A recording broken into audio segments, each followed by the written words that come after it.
श्री स्वामी समर्थ. नमस्कार सर्वांना.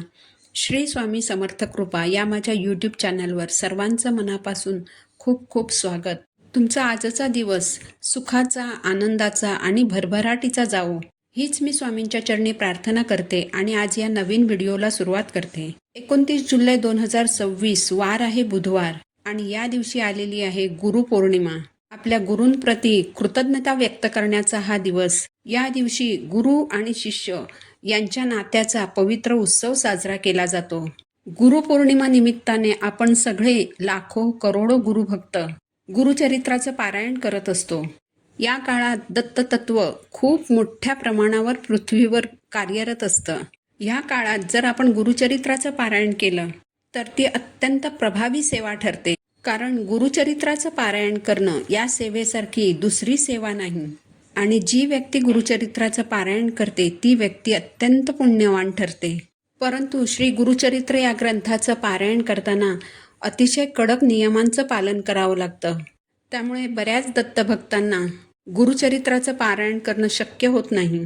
श्री गुरुचरित्र हा जो मोठा ग्रंथ आहे तर त्यामधील अध्यायही मोठे आहेत. या अध्यायांचं पठण करायला जास्त वेळ लागतो. त्यामुळे बऱ्याच जणांना वेळेअभावी गुरुचरित्र या ग्रंथाचं पारायण करणं शक्य होत नाही.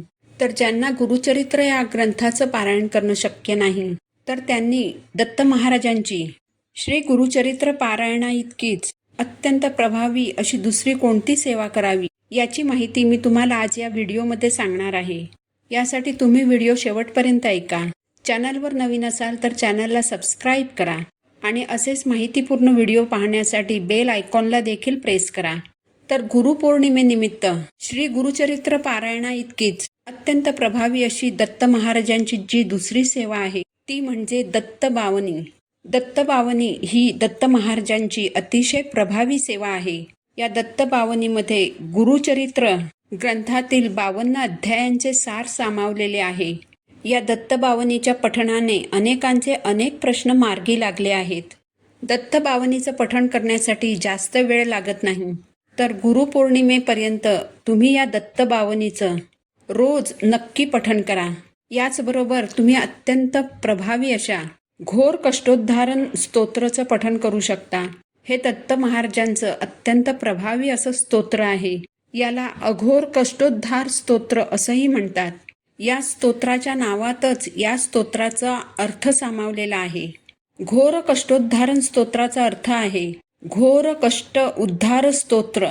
कधी कधी तुमच्या आयुष्यामध्ये अशी संकटं येतात की तुमचं आयुष्य देखील पणाला लागू शकतं. तर अशा वेळी अशा अडचणींमधून तुम्हाला कोण वाचवू शकतं तर घोर कष्टोद्धारण स्तोत्रच तुम्हाला त्यातून वाचवू शकतं. कितीही भयानक संकट तुमच्यासमोर आलेलं असेल तरी तेव्हा त्यातून वाचण्यासाठी रोज 11 वेळा घोर कष्टोद्धारण स्तोत्राचं पठण करायचं आहे. अशा संकटातून वाचण्यासाठी तुम्ही जर संकल्पयुक्त घोर कष्टोद्धारण स्तोत्राची सेवा केलीत तर तुमची 101% त्या संकटातून सुटका होणार याची खात्री बाळगा. ही खूप प्रभावी सेवा आहे. तुम्ही करून बघा. अनुभव आल्याशिवाय राहणार नाही. याचबरोबर बरेच जण ज्यांना गुरुचरित्राचं पठण करणं शक्य होत नाही ते संक्षिप्त गुरुचरित्राचं पठण करतात. पण ज्यांना हे संक्षिप्त गुरुचरित्र पठण करण्या इतकाही वेळ नसेल तर त्यांनी एक श्लोकी गुरुचरित्र रोज म्हणायचं आहे. तर हा श्लोक असा आहे.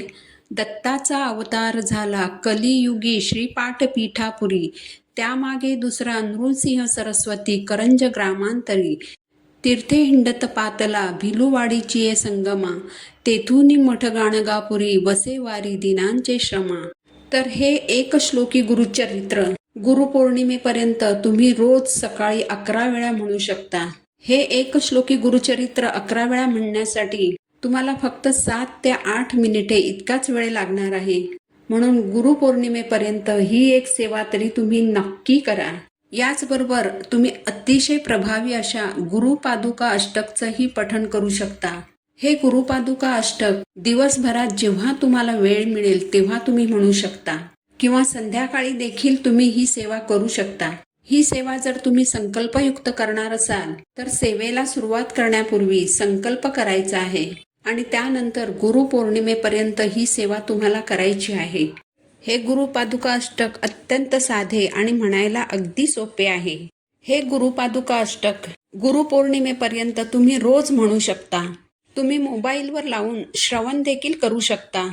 पण या गुरुपादुका अष्टकचं जर तुम्ही स्वतः पठण केलं तर ते तुम्हाला जास्त लाभदायी ठरतं. या सेवा करताना आपल्याला त्यामध्ये खंड पडू द्यायचा नाही.